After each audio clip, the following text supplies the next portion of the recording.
નમસ્કાર મિત્રો, દેશ અને દુનિયાના સૌથી મોટા સમાચારમાં આપનું સ્વાગત છે। તો આજના તાજા સમાચાર મેળવવા માટે વિડીયોને અંત સુધી જોતા રહો અને આવા જ દરરોજના સમાચાર સૌથી પહેલા મેળવવા માટે આ ચેનલને સબસ્ક્રાઇબ કરવાનું ના ભૂલતા।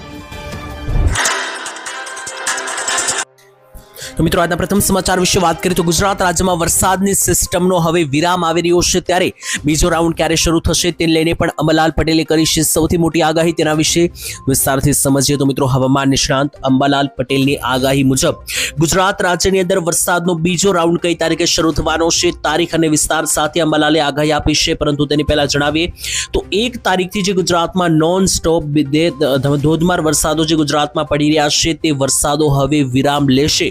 जी हाँ मित्रों, गुजरात राज्य में वरसादनो पहला राउंडनो विराम आवी चूक्यो छे। 9 तारीखनी रात्रे वरसादे विराम लीधो छे, तो टोटल 9 दिवस पहलो राउंड चाल्यो छे 1 થી લઈને 9 તારીખ સુધી, જેમાં ગુજરાતના ઘણા બધા વિસ્તારમાં ધોધમાર વરસાદો પડ્યા, જેમ કે 100 ઇંચ પ્લસ વરસાદ ઘણી જગ્યાએ પડ્યા, જેમ કે સુરત, નવસારી, વલસાડ, સૌરાષ્ટ્રની અંદર અમરેલી, જુનાગઢ, ગીર સોમનાથ, ભાવનગર આ બધા જિલ્લાઓની અંદર 100 થી લઈને 50 ઇંચ સુધીના વરસાદો પડ્યા છે। બાકી ઘણા બધા જિલ્લાઓમાં વરસાદ બાકી રહી ચૂક્યા છે, જેમ કે સૌરાષ્ટ્રમાં મોરબી, દ્વારકા, પોરબંદર, તેની સાથે કચ્છ, ઉત્તર ગુજરાતનું પાટણ, અહીંયા મિત્રો વરસાદ ઓછા રહ્યા છે। પરંતુ હવે મિત્રો આ વિસ્તારમાં વરસાદ આવવાના પણ નથી, કારણ કે એક લાંબા વિરામ ઉપર હવે વરસાદની સિસ્ટમ જઈ રહી છે। અંબાલાલ પટેલનું કહેવું છે કે બીજો જે રાઉન્ડ છે વરસાદનો 15 તારીખ આસપાસ શરૂ થઈ શકે, તો 15 થી 16 તારીખથી મિત્રો ગુજરાત રાજ્યમાં ફરીથી વરસાદનો બીજો રાઉન્ડ શરૂ થશે, ચોમાસું જામશે। પરંતુ ત્યાં સુધી ગુજરાતમાં હવે કોઈ મોટા વરસાદ નહીં પડે, છતાં પણ મિત્રો દક્ષિણ ગુજરાતના જે વિસ્તાર છે, જેમ કે સુરત, નવસારી, વલસાડ, ડાંગ આ બધા વિસ્તારોમાં 4 થી 5 ઇંચના વરસાદો હજુ પણ શરૂ રહેશે આગામી 2 દિવસ સુધી, તેવી આગાહી કરવામાં આવી છે। અને મધ્ય ગુજરાતમાં પણ પંચમહાલ, દાહોદ, છોટાઉદેપુર અને મહીસાગર જિલ્લાના કેટલાક વિસ્તારો છે, આ ભાગોમાં પણ વરસાદ છૂટો છવાયો હજુ પણ શરૂ રહેશે વરસાદી રાઉન્ડના વિદાય હોવા છતાં પણ। બાકી મિત્રો જે છે તે હવે પહેલો રાઉન્ડ પૂરો થયો છે અને ફરીથી 10 ઇંચ પ્લસના વરસાદો જો જોવા હોય તો 15 તારીખ પછીની રાહ જોવી પડશે। ત્યારબાદ મહત્વના સમાચાર જોઈએ તો અધિકારીઓની બેદરકારી કે પછી બીજું કોઈ કારણ, તેના વિશે વાત કરીએ તો મિત્રો ગુજરાત રાજ્યમાં જે આ વર્ષે પહેલો રાઉન્ડ જ ગુજરાતમાં એવો આવ્યો કે પૂર સમાન પરિસ્થિતિઓ ઘણી જગ્યાએ જોવા મળી, અને આને કારણે હવે સૌથી મોટા સવાલો ઊભા થઈ રહ્યા છે કે આખરે સરકાર ચોમાસા પહેલા પ્રી મોન્સૂન કામગીરીના રૂપે કરોડો રૂપિયાનું બજેટ બહાર પાડે છે, તો આ પછી આ બધું કામ થાય છે કે નહીં, અને જો કામ નથી થતું તો કરોડો રૂપિયા કોના ખીચામાં જાય છે, અને જો કામ થાય છે આટલા ખર્ચે તો શા માટે પૂર જેવી પરિસ્થિતિ ઊભી થાય છે તે લઈને વાત કરીએ। મિત્રો ગુજરાત રાજ્યમાં જે ભયંકર વરસાદ દક્ષિણ ગુજરાતમાં 7 તારીખ પછી પડ્યો, સુરત, નવસારી, વલસાડ, ડાંગ લાગુના વિસ્તારોમાં, એમાં પણ ખાસ સુરતમાં 7 તારીખ એક દિવસમાં 100 ઇંચ જેટલો વરસાદ પડતા પૂર જેવી પરિસ્થિતિ જોવા મળી। તેમાં મુખ્યમંત્રી ભૂપેન્દ્ર પટેલ અત્યારે ગુજરાતની અંદર સુરતની અંદર નિરીક્ષણ કરવા આવ્યા, ત્યારે વાત કરીએ તો મુખ્યમંત્રી પોતે જે છે તે મિત્રો હવાઈ માર્ગે આવ્યા છે, એટલે કે એર માર્ગે એરોપ્લેનમાંથી આવ્યા છે સુરત, અને એરપોર્ટથી સીધા મિત્રો રસ્તેથી થઈને સુરત મહાનગરપાલિકાની જે આઈસીસીસી બિલ્ડિંગ ખાતે મિત્રો જે છે તે બેઠક તેમણે બોલાવી હતી। એટલે મિત્રો પૂરના કોઈ દ્રશ્ય કે જ્યાં મિત્રો પૂરની પરિસ્થિતિ છે ત્યાં મુખ્યમંત્રી ભૂપેન્દ્ર પટેલ નથી ગયા, સીધા ઓફિસમાં જઈને મીટિંગ બોલાવવામાં આવી। એની સાથે પૂરના સમયે જ્યારે જનતા મદદ માટે બૂમો પાડી રહી હતી, જ્યારે પાણી ભરાયેલા હતા, ત્યારે મિત્રો એસી રૂમમાં ભરાઈ રહેલા મિત્રો જે છે તે ખાસ કરીને ધારાસભ્યો અને નેતાઓએ બેઠકમાં પોતાને બચાવવા માટે તમામ દોષનો ટોપલો જે છે તે મનપાના અધિકારીઓ પર ઢોળી દીધો છે। એટલે હવે તમામ નેતાઓ અને તમામ જે ધારાસભ્યો છે તે એવું કહી રહ્યા છે કે આ તમામ વાક, તમામ ભૂલ જે છે તે અધિકારીઓનો છે, તમામ ટોપલો જે છે તે મિત્રો અધિકારીઓના માથે ઠાલવવામાં આવ્યો છે। સાથે બીજા નંબર ઉપર મુખ્યમંત્રીએ પણ નેતાઓની હામાં હા મિલાવીને અધિકારીઓ પર બરાબરની ગાજ વર્ષાવી છે અને કડક કાર્યવાહીની ચીમકી પણ આપી છે। પરંતુ મોટી વાત એ છે કે સરકાર ગમે એટલી ચીમકી આપે, ગમે એટલો ગુસ્સો દેખાડે, પરંતુ જે કરોડો રૂપિયાનું નુકસાન થયું છે, જે લોકોની દુકાનો બરબાદ થઈ છે, ઘર ગાડીઓ બરબાદ થયા છે, એનું શું, એનો હિસાબ કોણ આપશે? તો સરકાર જે કરોડો રૂપિયાના મિત્રો જે છે તે બજેટ ફાળવે છે ચોમાસા પહેલાની તૈયારીના ભાગરૂપે, એનો હિસાબ જે છે તે ક્યાં છે, કોણે એ કાર્ય કર્યું છે, અને જો કાર્ય બરાબર થયું તો પણ શા માટે પાણી ભરાયું, અને જો પાણી ભરાયું છે અને કામ બરોબર થયું નથી તો એ વિસ્તારમાં કયા અધિકારીની અંડરમાં એ કામ આવ્યું હતું, અને બધા અધિકારીઓ સામે હવે કડકમાં કડક એક્શન લેવાની લોકોએ માંગ કરી છે। ત્યારે મિત્રો તમને જણાવી તો ઘણા બધા અધિકારીઓ તો એટલા રૂઆબમાં વાત કરી છે, કેટલાક વિડીયો ઓનલાઈન સોશિયલ મીડિયા પર ફરી રહ્યા છે કે જ્યારે ગુજરાતમાં વરસાદ પડ્યો, લોકોના ઘરોમાં પાણી ભરાયા, ત્યારે મિત્રો કેટલાક અધિકારીઓ બંધ બારણે ફાફડા અને ભજીયા ખાઈ રહ્યા હોવાના પણ ફોટા આવ્યા છે। અને બીજા નંબર પર ઘણા બધા અધિકારીઓએ જવાબ આપ્યો છે કે તમે તમારી જાતે જોઈ લો, આમાં સરકાર કંઈ કરી શકશે નહીં। તો આવા જવાબ સાંભળ્યા પછી હવે લોકો જે છે તે ખૂબ જ ગુસ્સે ભરાયા છે, અને સરકારે પણ હવે લોકોનો જે આ ગુસ્સો છે તે સાંભળીને કડક એક્શન શરૂ કરી। ત્યારબાદ મહત્વના સમાચાર જોઈએ તો લાયસન્સને લઈને હર્ષ સંઘવીએ કરી સૌથી મોટી જાહેરાત અને હવે લાયસન્સ કઢાવવું એટલે લોઢાના ચણા ચાવવા બરાબર થઈ જવાનું છે, કારણ કે હર્ષ સંઘવીએ સામેથી એવું કહ્યું. હર્ષ સંઘવી ગુજરાતના ગૃહમંત્રી છે, નાયબ મુખ્યમંત્રી છે. તેમણે કહ્યું કે હવે જો હર્ષ સંઘવીની ઓળખાણ આપશો તો પણ લાયસન્સ નીકળશે નહીં. એટલે હવે જે પહેલા ઓળખાણ ઉપર લાયસન્સ નીકળી જતા એ તો ભૂલી જજો. હર્ષ સંઘવીની ખુદની ઓળખાણ આપશો એટલે તેમણે હર્ષ સંઘવીએ કીધું કે મારી ખુદની ઓળખાણ આપશો તો પણ હવે લાયસન્સ નીકળશે નહીં. 62 કરોડના ખર્ચે નવી આરટીઓ કચેરીનું ગૃહમંત્રી હર્ષ સંઘવીએ ઉદ્ઘાટન કર્યું. આ કચેરીમાં સર્વર ડાઉનની સમસ્યા ઘટશે, સેન્ટ્રલ એસી ડોમ જેવી સુવિધાઓ પણ મળશે અને હર્ષભાઈ સંઘવીએ કહ્યું કે હવે કોઈ પણ પ્રકારની ભલામણથી લાયસન્સ નીકળશે નહીં. જી હા મિત્રો, આની અંદર હવે રોબોટ એટલે કે વિજ્ઞાન અને ટેકનોલોજીનો ઉપયોગ કરવામાં આવ્યો છે. એઆઈ સિસ્ટમ ટેસ્ટ પાસ કરનાર અને વાહન ચલાવતા આવડતું હોય તેને જ હવે લાયસન્સ આપવામાં આવશે. લોક અમદાવાદ આરટીઓ કચેરીના ઉદ્ઘાટન સમયે મિત્રો જે છે તે રાજ્યના ગૃહમંત્રી હર્ષભાઈ સંઘવીએ ખૂબ જ મહત્વપૂર્ણ અને કડક જાહેરાત કરી છે. તેમણે સ્પષ્ટ શબ્દોમાં કહી દીધું છે કે હવેથી આરટીઓમાં કોઈ પણ પ્રકારની ભલામણથી ડ્રાઇવિંગ લાયસન્સ આપી દેવામાં આવશે નહીં. એટલું જ નહીં, ખુદ હર્ષ સંઘવીની ભલામણ કરશો તો પણ લાયસન્સ નહીં મળે. હવે માત્ર ને માત્ર આર્ટિફિશિયલ ઇન્ટેલિજન્સનો આમાં જે છે ઉપયોગ કરવામાં આવશે, એટલે વિજ્ઞાન અને ટેકનોલોજીથી ચકાસણી કરવામાં આવશે અને જે આપ ટેસ્ટ પાસ કરશે તેમને જ ડ્રાઇવિંગ લાયસન્સ આપવામાં આવશે. એટલે જે પણ વ્યક્તિઓને યોગ્ય રીતે વાહન ચલાવતા આવડતું હોય તેમને જ હવે લાયસન્સ મળશે. ખોટી લાગવગ ચલાવીને કે ભલામણથી જે છે તે પહેલા જે લાયસન્સ નીકળતા એ હવે નીકળશે નહીં, તેવું મિત્રો જે છે તે કડક શબ્દોમાં હર્ષ સંઘવીએ કહ્યું. ત્યાર પછીના મહત્વના સમાચાર વિશે વાત કરીએ તો ભ્રષ્ટાચારથી લોકો હવે કંટાળ્યા છે અને કોંગ્રેસે પણ મિત્રો જે છે તે હવે લોકોના સવાલો ઉઠાવ્યા છે. ત્યારે મિત્રો વિરોધ પક્ષ તરફથી હવે જે છે તે મોટો વિરોધ ઉપાડી લેવામાં આવ્યો છે, કારણ કે આખરે ક્યારે આ બધી વસ્તુઓ પૂરી થશે. દર વર્ષે એવું થાય છે કે પૂર જેવી પરિસ્થિતિ થાય છે, સુરતમાં ખાડીપુર જોવા મળે છે અને છતાં સરકાર કોઈ એક્શન લેતી નથી અને કહે છે કે હવે કડક એક્શન લેવામાં આવશે અને વળતા વર્ષે ફરીથી એ પરિસ્થિતિ ઊભી થાય છે. આને લઈને હવે મિત્રો જે છે તે સમીક્ષા બેઠક બોલાવવામાં આવી. ભાજપની તાનાશાહી રાજ્યભરમાં તમામ વર્ગના લોકો હેરાન અને ભ્રષ્ટાચાર અને મોંઘવારીથી ત્રાહિમામ પોકારી રોક્યા છે, તેવું મિત્રો કોંગ્રેસની આ બેઠકની અંદર બોલવામાં આવ્યું છે. માહિતી ત્યારે શું વાત છે આખી સમજીએ તો સ્થાનિક સ્વરાજ્યની ચૂંટણીમાં ક્યાં ચૂક થઈ ગઈ છે તે અંગે ચર્ચા કરી મિશન 2027ની તૈયારી, લોકોના પ્રશ્નો અને સમસ્યાઓ ઉઠાવશે કોંગ્રેસ. જામનગરમાં આજે યોજાયેલી કોંગ્રેસ સંગઠનની સમીક્ષા બેઠક પૂર્વે પ્રદેશ કોંગ્રેસ પ્રમુખ ભાજપ ઉપર આકરા પ્રહારો કર્યા. કોંગ્રેસના પ્રમુખ મિત્રો અમિત ચાવડાએ પણ ભાજપના શાસન ઉપર ખેડૂતોનો પાયમાલ થયાનું જણાવ્યું. સાથે મિત્રો તેમણે કહ્યું કે ભાજપની તાનાશાહી અને જો હુકુમતથી રાજ્યભરની અંદર ગુજરાતના તમામ વર્ગના લોકો હવે હેરાન થઈ ચૂક્યા છે અને ભ્રષ્ટાચાર અને મોંઘવારીથી ત્રાહિમામ હોવાનો સણસણતો આક્ષેપ કર્યો.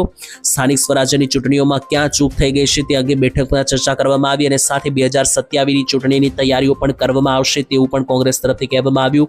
લોકોના પ્રશ્નો અને સમસ્યા પણ ઉઠાવવામાં આવશે તેવું પણ કહેવામાં આવ્યું, કારણ કે લોકો હવે કંટાળ્યા છે. કારણ કે પહેલા તો મિત્રો રોડ રસ્તાઓ તૂટી જવાની સમસ્યા હતી, પરંતુ હવે તો પાણી ઘર સુધી, દુકાનો સુધી આવવા લાગ્યા છે. તો આમાં સામાન્ય માણસે શું કરવું તેનો જવાબ પણ અત્યારે હાલ કોઈ આપી રહ્યું નથી. અને જ્યારે એસએમસીની અંદર જ્યારે લોકોએ ફોન કર્યા ત્યારે મિત્રો એવો જવાબ મળે છે કે તમારે જાતે જ તમારું પાણી ઉતારવું પડશે ભરેલું. હવે મિત્રો તમે જ વિચારો, સોસાયટીઓમાં, દુકાનોમાં જે પાણી ભર્યું હોય સામાન્ય માણસ કઈ રીતના ઉતારી શકે? એસએમસીનું કામ એ નથી તો એસએમસીનું શું કામ છે? એ પણ પ્રશ્નો ઉઠાવવામાં આવ્યા. ત્યાર પછી જોઈ લઈએ તો ગુજરાત રાજ્યમાં ચાંદીપુરા વાયરસનો કોહરામ મચ્યો. ગુજરાતમાં 5 મોત થઈ ચૂક્યા છે. વાયરસથી ખાસ બચીને રહેજો.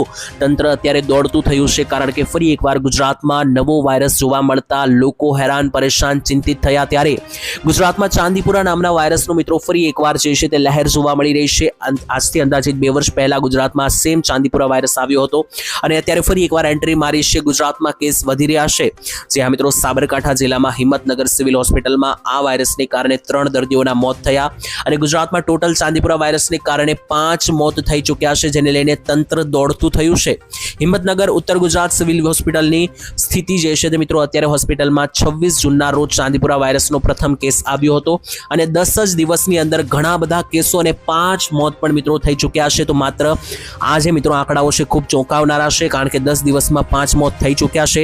હવે મિત્રો આનાથી તંત્ર તો દોડતું થયું છે, પરંતુ હમણાં જ આરોગ્ય મંત્રીએ પણ માહિતી આપી હતી કે આનાથી ડરવાની કે કોઈ ગભરાવાની જરૂર નથી. અત્યારે હાલ મિત્રો જે છે તે તમારે માત્ર કાળજી રાખવાની છે, સુવિધા મિત્રો જે છે તે તમારે ખાસ સુરક્ષા રાખવાની છે, બચીને રહેવાનું છે, બાકી ડરવાની કોઈ ગભરાવાની જરૂર નથી.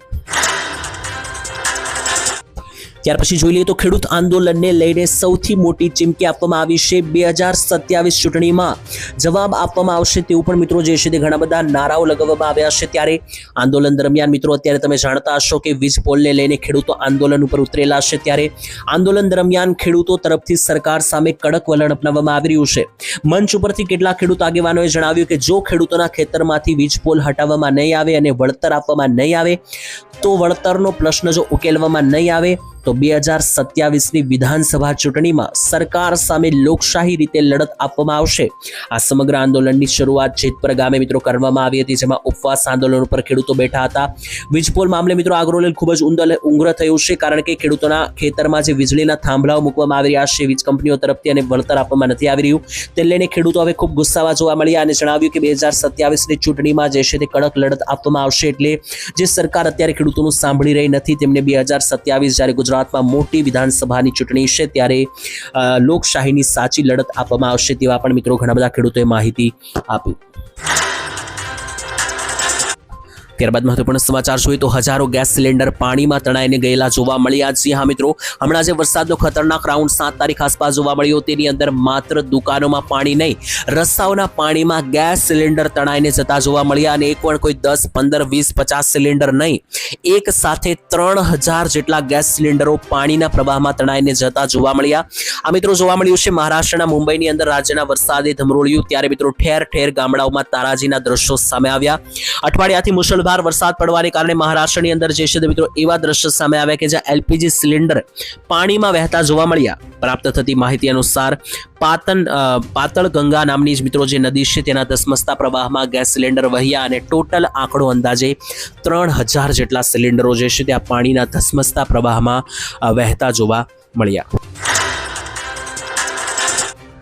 ત્યારબાદ જોઈ લઈએ તો ડોનાલ્ડ ટ્રમ્પે હવે ફરી એકવાર મિત્રો મોટો ધમાકો કર્યો છે. ઈરાન અને અમેરિકા વચ્ચેનું યુદ્ધ ફરી એકવાર સક્રિય થઈ ચૂક્યું છે. ત્યારે આનાથી મિત્રો વૈશ્વિક લેવલ ઉપર તેલના ભાવ ખૂબ જ વધી રહ્યા છે, તેની અસરો 100% જોવા મળશે પેટ્રોલ ડીઝલ ઉપર, કારણ કે યુદ્ધ મિત્રો છેલ્લા 48 કલાકથી શરૂ થયું છે 7 અને 8 તારીખથી. ત્યારથી જ મિત્રો જે છે તે 9 તારીખની અંદર પણ પેટ્રોલ ડીઝલના ભાવને લઈને સમાચાર છે કે જે મિત્રો ડોલરના ભાવ હોય છે પ્રતિ બેરલ, તો મિત્રો જે ક્રૂડ ઓઇલ છે પ્રતિ બેરલ તે અત્યારે $70 પ્રતિ બેરલ, $70 પ્રતિ બેરલ હતું થોડા સમય પહેલા, જે અત્યારે $75 પ્રતિ બેરલને વટી ચૂક્યું છે. એટલે યુદ્ધની અસરો હવે કાચા તેલ ઉપર પડી રહેશે. ટૂંક સમયમાં જો આ યુદ્ધ શરૂ જ રહેશે આગળ તો એની અસર લાંબા પાયે ફરીથી મિત્રો મોટી આકરી જોવા મળી શકે. અને ખાસ યુદ્ધ વિરામ થવાથી જે ફરીથી ધંધાઓ શરૂ થયા હતા, ફરીથી મિત્રો જે છે તે મિત્રો વ્યાપાર મિત્રો શરૂ થયો હતો, તે ફરીથી જો અટકશે તો મોંઘવારી ફરી એકવાર વધી શકે.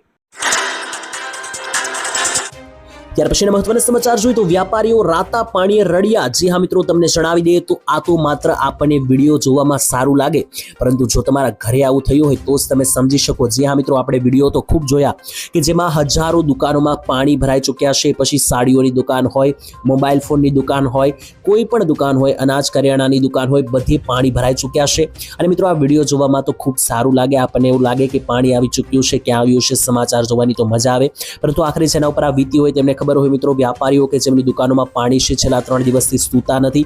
70 થી 80% ખોટ ગઈ છે. પલળેલા માલ ઉપર મિત્રો વેચવા કાઢ્યો છે માલ સસ્તા ભાવે. અત્યારે વ્યાપારીઓ એટલા મજબૂર બન્યા છે કે જે ભાવે માલ ખરીદ્યો હોય એનાથી ઓછા ભાવે માલ વેચવા કાઢ્યો છે. 2000 રૂપિયાની વસ્તુ મિત્રો અત્યારે 200 થી 500 રૂપિયાની વસ્તુઓ કરીને વેચવામાં આવી રહી છે. આવા સમયે મિત્રો સુરતીઓ પણ તેમની મદદે આવ્યા છે. વ્યાપારીઓના જણાવ્યા મુજબ ગ્રાહકોનો મેળો તૂટી વળ્યો. જ્યાં સાડીઓની દુકાનની અંદર માલ મિત્રો પલળી ગયો છે પાણીની અંદર, ત્યાં બહેનો તરફથી મિત્રો ખરીદી કરવા માટે મોટી પડાપડી જોવા મળી. અને મોબાઈલ બજારોની અંદર પણ મિત્રો જે છે તે અત્યારે હાલ ખૂબ જ કપરી પરિસ્થિતિ જોવા મળી છે. અંદાજો લગાવવામાં આવ્યો છે કે 500 થી 1000 કરોડ ઉપરનું નુકસાન દુકાનોમાં જે છે તે મિત્રો ગયું હોવાના આક્ષેપો કરવામાં આવ્યા છે. અને આની અંદર તમામ વ્યાપારીઓ જે છે તેમને અત્યારે હાલ રાતા પાણીએ રડવાનો વારો આવ્યો. તેમના સમય આજે મુસીબતનો સમય છે તેની અંદર પણ મિત્રો જે છે તે આખરે 3 દિવસ સુધી દુકાનોમાં પાણી ભરેલા જોવા મળ્યા. ત્યાર પછીના મહત્વના સમાચાર જોઈએ તો વચેટિયાઓ પર લાગશે નિયંત્રણ. સરકારે કરી સૌથી મોટી જાહેરાત. તો અત્યાર સુધી ખેડૂતોને જે વચેટિયાઓ છેતરી જતા હતા, છેતરપિંડી કરતા હતા, તેના ઉપર સરકાર હવે રોક લગાવશે. ખેડૂતો માટે ખૂબ જ મોટા રાહતના સમાચાર આવી રહ્યા છે. જી હા દર્શક મિત્રો, વાત કરીએ તો ગુજરાત સરકારે લીધો છે મોટો નિર્ણય. ગુજરાતમાં ખેડૂતોના ડેટા હવે 100% સુરક્ષિત રહેશે. કૃષિ વિભાગે કરી છે વિભાગીય ડેટા સમિતિની સૌથી મોટી જાહેરાત. તેમાં કેન્દ્ર સરકારના ડિજિટલ પર્સનલ ડેટા છે તે અંતર્ગત અંતર્ગત DDCની રચના કરવામાં આવી. તેની અંદર વાત કરીએ તો ડેટા પ્રોટેક્શન એક્ટ અને Gujarat state data governance framework અંતર્ગત DDCની રચના કરવામાં આવી.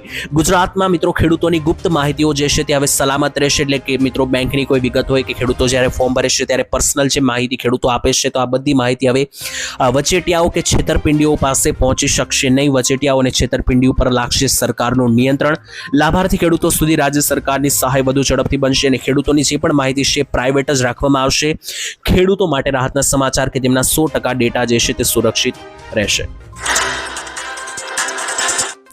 ત્યારબાદ જોઈ લીધું ભારત અને પાકિસ્તાન વચ્ચે ફરી એકવાર એક મોટી નવાજોની જેવા સંકેતો મળી રહ્યા છે તેના વિશે સમજીએ તો મિત્રો જ્યારથી ભારતે પાણી રોકેલું છે પાકિસ્તાનનું જે સિંધુ નદીનું તેને કારણે વિવાદ હવે વધી રહ્યો છે. પાકિસ્તાન વારંવાર ધમકી આપી રહ્યું છે. પાકિસ્તાન મિત્રો ભારતને કે વારંવાર ભારતને યુદ્ધ માટેની ધમકી આપી રહ્યું છે. ત્યારે હવે ભારત મિત્રો પોતાની તૈયારીઓમાં છે. ત્યારે વાત કરીએ તો મિત્રો આની પહેલા પણ પાકિસ્તાની આસિમ મુનીર તરફથી માહિતી આપવામાં આવી હતી કે ભારત સાથે યુદ્ધ થઈ શકે પાણીના બાબતે. તો આને લઈને મિત્રો તમને જણાવી દો ભારતીય સેનાએ પણ મૂળભૂત માળખાઓ માટે મોટા ફેરફારો કર્યા છે. આ મહિનાની અંદર જ ઇન્ટિગ્રેટેડ બેરલ ગ્રુપ વ્યવસ્થા લાગુ કરી છે જેમાં પાકિસ્તાન સેનામાં હજુ ઠેકાણા પણ નથી. પાકિસ્તાન સેનાના કોઈ ઠેકાણા નથી. એટલામાં ભારતના મિત્રો જે છે તે બેટલ ગ્રુપ ઓફ સ્ફૂર્તિલા બ્રિગેડ આકારના આત્મનિર્ભર લડાયક સૈનિકોનો સમૂહ છે અને ભારત પણ મિત્રો જે છે તે પોતાની પૂરેપૂરી તૈયારીઓ દાખવી રહ્યું છે. કારણ કે પાકિસ્તાન જેવો આતંકી દેશ ગમે ત્યારે જો હુમલો કરે તો એના માટે ભારતે પોતાની તૈયારીમાં રહેવું જોઈએ.